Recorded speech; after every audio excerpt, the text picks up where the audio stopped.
Qu'est-ce qu'une frontière? Le philosophe face au problème de la frontière.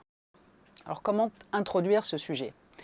Il me semble qu'il est important de souligner trois choses. Premièrement, la séparation. Nous avons l'intuition que les frontières sont toujours de l'ordre de la séparation des espaces géographiques, sociaux ou mentaux.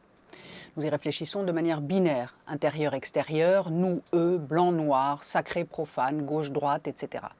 En effet, les frontières sont d'abord de l'ordre de la distinction. C'est tout à fait naturel. Les frontières donnent forme à notre monde et le rendent intelligible. Pour penser, nous avons d'abord besoin de séparer. Certaines frontières sont visibles et épaisses, des murs, d'autres sont plus discrètes, fines, invisibles ou symboliques. Deuxièmement, la jointure. Les frontières, si elles partagent, rassemblent aussi différentes entités. Les ruptures entre les couleurs ou les territoires ne sont jamais nettes. Songez à la dégradation des couleurs sur les cartes géographiques ou à vos balades en ville. Le passage d'un quartier à un autre ne se fait jamais de manière tranchée. De quelle couleur est la ligne de démarcation entre une tache noire et un fond blanc? Manière de dire que la zone frontalière est précisément une relation, ni à l'un ni à l'autre, mais aux deux. Troisièmement, le dynamisme. Il faut dire enfin que les frontières, quelles qu'elles soient, sont dynamiques. Elles ne sont jamais fixées pour toujours. Songez à la représentation de l'altérité entre le masculin et le féminin au cours de l'histoire, à la fluidité et l'indétermination de l'identité genrée aujourd'hui, ou à la fin de l'apartheid. Le sujet invite donc à analyser les différents sens de la notion de frontière. Les notions importantes à ne pas oublier sont séparation mais protection, union mais transgression, réversibilité et dynamisme. Est-ce qu'il y a un plan idéal? Plusieurs plans sont possibles. Je préfère pour ma part un plan qui procède par entrées conceptuelles qui reprennent les caractéristiques principales des frontières. Commençons. Séparation et protection. Les frontières séparent, mais elles protègent aussi. Les territoires politiques sont séparés, cartographiés et entourés de frontières. Même si celles-ci ne correspondent à aucune réalité sociale, comme les frontières droites en Amérique ou en Afrique où elles ont été dessinées par des colons ou des ethnographes. Elles servent pourtant aussi à protéger les individus par la souveraineté politique que procurent les États. Hannah Arendt, par exemple, parle du droit d'avoir des droits. Sans la protection par un régime juridique de citoyenneté borné par des frontières, les individus ne pourraient pas jouir de leurs droits. Pensez aux apatrides ou aux migrants.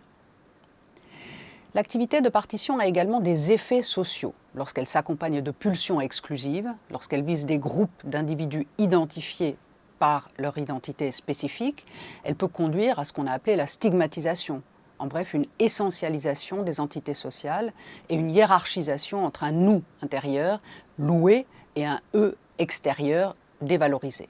Deuxièmement, union et transgression. Nous procédons donc toujours par une délimitation de notre groupe, les membres vis-à-vis de l'extérieur, les outsiders. Cela va de la simple appartenance à des groupes comme la famille, la nation, mais aussi l'équipe de foot, au racisme ordinaire où l'étranger exclut du groupe parce qu'il est étranger.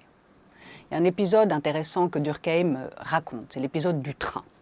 3 voyageurs occupent un compartiment. Au départ de la gare, ils ne se connaissent pas, se jaugent. L'un d'entre eux propose alors de partager sa nourriture, ce qui les rapproche. L'arrivée d'un nouveau passager trouble le trio fraîchement formé. Il est traité comme un étranger, comme un intrus. Ce qui n'était qu'un agrégat lâche de voyageurs est devenu véritablement un groupe constitué. Il y a en réalité une multiplicité et une continuité des frontières. L'étranger qui a franchi la Méditerranée ou un poste frontière doit surmonter d'autres obstacles. Le visiteur d'une tribu primordiale doit se soumettre à une succession de rites de passage ou de purification. L'étranger doit apprendre les codes de la société hôte qui, à chaque étape, le rapproche d'une connaissance plus intime de son nouvel environnement. Songez aux rites que vous connaissez. Lors de la communion, de la bar mitzvah ou du mariage, nous franchissons à chaque fois des frontières entre un ancien et un nouvel état des choses. Troisièmement, réversibilité et dynamisme. Enfin, si les frontières sont dynamiques, changent, elles peuvent également être contestées, traversées ou transgressées, que ce soit dans le ciel des idées d'ailleurs ou dans le monde social.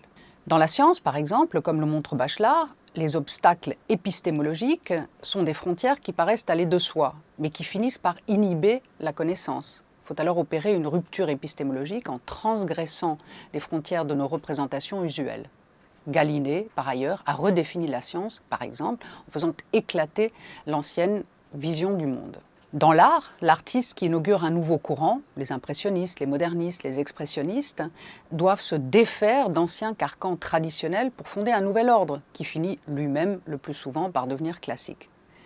Aucune frontière n'est solide toutes peuvent être franchies, elles sont toutes mouvantes et réversibles.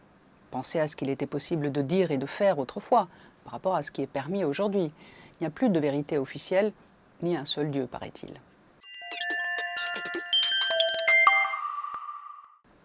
En conclusion, on pourrait dire que, premièrement, les frontières sont essentielles dans notre activité symbolique et cognitive. Il faut d'abord séparer pour ordonner sa pensée.